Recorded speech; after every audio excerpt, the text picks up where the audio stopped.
Welcome back, everyone. You know, one school gaining a ton of national attention right now has been the Kennesaw State Owls. They've reeled off 6 straight wins. I've been tweeting about them all year long, and they are now bowl eligible for the first time in program history. Super excited for my guest this evening. The head coach of the Owls is joining me now, Jerry Mack. Coach, thank you so much for being a part of the show tonight. Thank you guys for having me. For sure. Yeah, we're fired up. The Owls picked near the bottom in preseason polls for Conference USA, and now that win over UTEP on Tuesday secures their spot in a bowl game for the first time in program history. How fired up are you that you have this opportunity as a program? I think I'm super excited for our players, first of all, and then the second is for our students and for our administration and our fan base. Just the things that we talked about when I first arrived on campus was being good as we want to be, as fast as we want to be. And you can see, to become eligible the first, time that we could become eligible for bowl eligibility this year was a big thing, not only just for our students, for our whole community, for our whole fan base. So, I'm just excited for them more than anything else. You mentioned a couple of firsts for your team. It's your first year as the head coach, so you're tasked with turning things around right away. It's the school's first full-fledged FBS season as a football program. What has been the driving force behind your success in getting your entire program to buy in as fast as you have? I think it kind of all started from when we first walked in the building on day one. We are really student athlete centered. So everything was just about the student athletes. What do they want? What did they want to see different within the program? Some things that we could put in place to make them the best version of themselves. And then from there, it was just kind of recruiting, trying to get the right people in the building was always what we always talked about, not only from the staff, support staff, and then from the players actually. And then those guys just put in the time and the work. At the end of the day, the players win the games on the field. And those guys put in the time, the energy, they prepared the right way, and they put themselves in a position to become bowl eligible. Now, we're not done. So we continuously talk about, like, we got 4 games left in this season. Yeah. It's one game at a time. The next game is New Mexico State. So, the preparation that we put forth in those previous 8 games of the season, we got to continue to prepare the same way if we want any success and reach our ultimate goal, which is conference championship. Look, you mentioned it. You took the words out of my mouth. You have everything in front of you right now. Undefeated in conference play. You have an opportunity for a conference title if it comes to that. What's the most important message to your team as you guys essentially control your own destiny?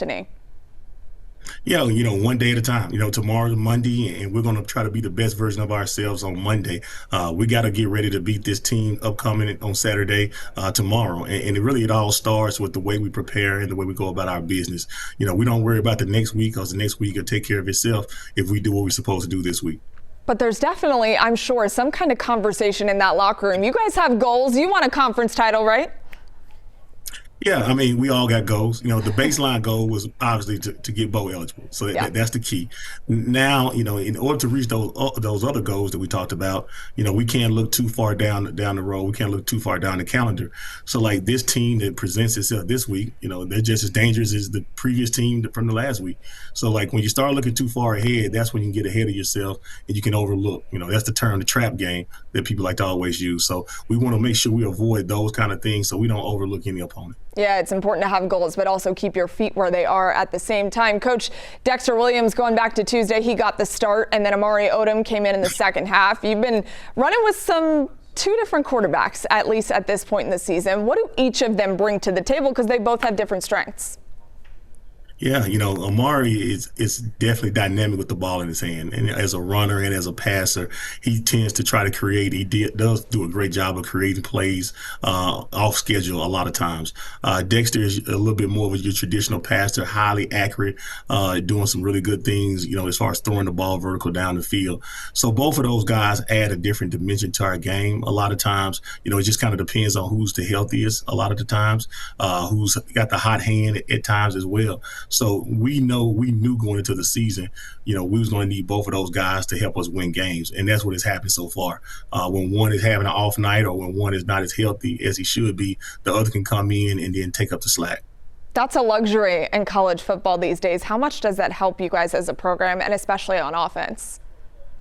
Extremely. Whenever you got two quarterbacks that you're confident in, and really that your team is confident in, the way they carry themselves off the field as leaders, like that is the biggest thing. Those guys live what we like to call a quarterback lifestyle, on and off the field. So the way they prepare and the way they go about their business is really the key to really any success we've had on offense. You know what's cool in the moments that I've noticed whenever I'm on the sideline or around your football team, the chemistry, it's very evident. And that kind of happened really early in the season. How did you get these guys to have so much chemistry early on when a lot of these guys are new faces to this program? It starts back in the summertime. I think back in the summer around June is when we kind of solidified this is the 105 men we're going to walk into August with. These are the guys that's going to be on the team for the rest of the year. No new people are coming in the building. So the chemistry, the camaraderie, the hard work that you put in the summertime, the off the field things that you do as a team as far as learning and growing, and then any kind of obstacle that we face throughout the season or even before the season got here, we addressed. We don't let things linger around. We try to knock those things out immediately. I have a leadership council that I lean on a lot to just kind of give me the pulse of the team and some things that need to get addressed. And they're always small things. They don't always have to be big things. They could be something simple as what they're going to eat in breakfast on the road, to what they want to wear that week. All those things matter. I consider myself a player's coach, and whatever helps those guys be successful on the field, that's what we're going to try to give to them as a program. Well, Coach, they're bought in. The Owls are a lot of fun to watch for sure. You're in a perfect state for college football. You know that as good as anyone. And there's also a lot of strong opinions when it comes to which teams people root for in this state. In your words, why should fans be paying attention to the Owls right now?